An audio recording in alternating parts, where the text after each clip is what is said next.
সালামু আলাইকুম। ইউরোপ এবং আমেরিকার রাজনীতিতে একটা ঝড় উঠেছে।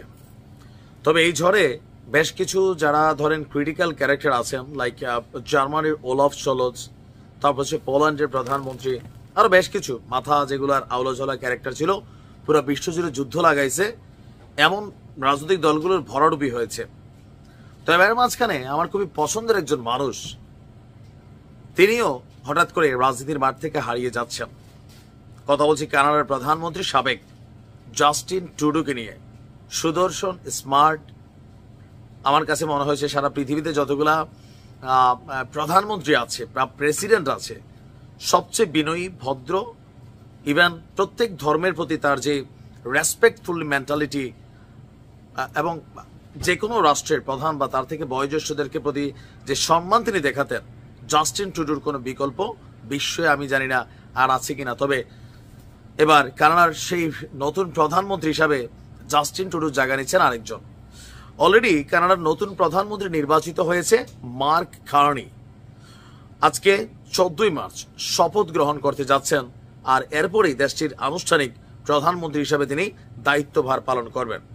তো আসুন তার সম্পর্কে আমরা একটু দেখি কে এই ব্যক্তি।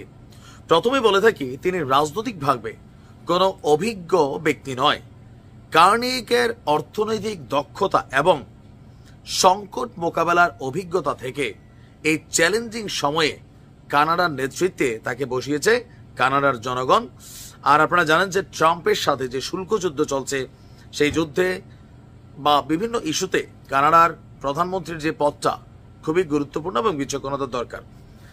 1965 সালে আপনার কানাডার উত্তর পশ্চিম টেরিটরিজের ফোর্ট স্মিথে তিনি বেড়ে ওঠেন, আলবার্টা নামক এলাকায়।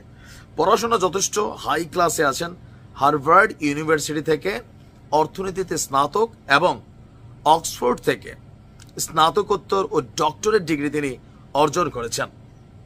ব্যাংক অফ কানাডা, সেখানে তিনি দায়িত্ব পালন করেছেন 2008 থেকে 13, এবং ব্যাংক অফ ইংল্যান্ডের গভর্নর হিসেবে 2013 থেকে 2020-এ দায়িত্ব পালন করেছেন, যা তাকে আর্থিক সংকট মোকাবেলায় দক্ষ নেতা হিসেবে চিনিয়েছে।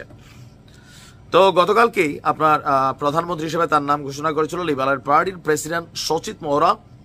গত রোববার ওই দিন সদস্যদের ভোটে লিবারেল পার্টির নতুন নেতা বাছা হয়। এতে মার্ক কার্নি 1,61,634 ভোট পেয়ে নির্বাচিত হয়েছেন। আর জাস্টিন ট্রুডো, তিনি আপনার এবার নির্বাচনে সম্ভবত পার্টিসিপেট করেননি। আর তার মোটামুটি আমরা দেখি ভালো ফুটবলও খেলতেন এবং হকিও খেলছেন। তিনি আপনার কার্নি হার্ভার্ড বিশ্ববিদ্যালয়ের আইস হকি দলে গোলরক্ষক হিসেবে কাজ করেছিলেন। তারপর আপনার ইংরেজি সাহিত্য এবং গণিত অধ্যয়ন করতে চেয়েছিলেন, কিন্তু কানাডিয়ান আমেরিকান অর্থনীতিবিদ জন ক্যানেথ গ্যালব্রেথের বক্তৃতা শুনে অর্থনীতিতে তার আগ্রহ হয়। আর এই মুহূর্তে বিশ্বে যে অর্থনৈতিক সংকট, সে সংকট মোকাবেলায় বাংলাদেশেও অর্থনীতিবিদ ডক্টর ইউনুস আছেন, আর কানাডাতে আছেন জাস্টিন ট্রুডো, আর তার জায়গায় আসতেন এই কার্ন। তো আমরা আশা করি কানাডাকে তিনি ভালো নেতৃত্ব দিবেন। ইভেন জাস্টিন ট্রুডোর মতন আমরা ভিনদেশের মানুষ হয়ে তিনি প্রশংসা কুড়াবেন। ভালো থাকুন।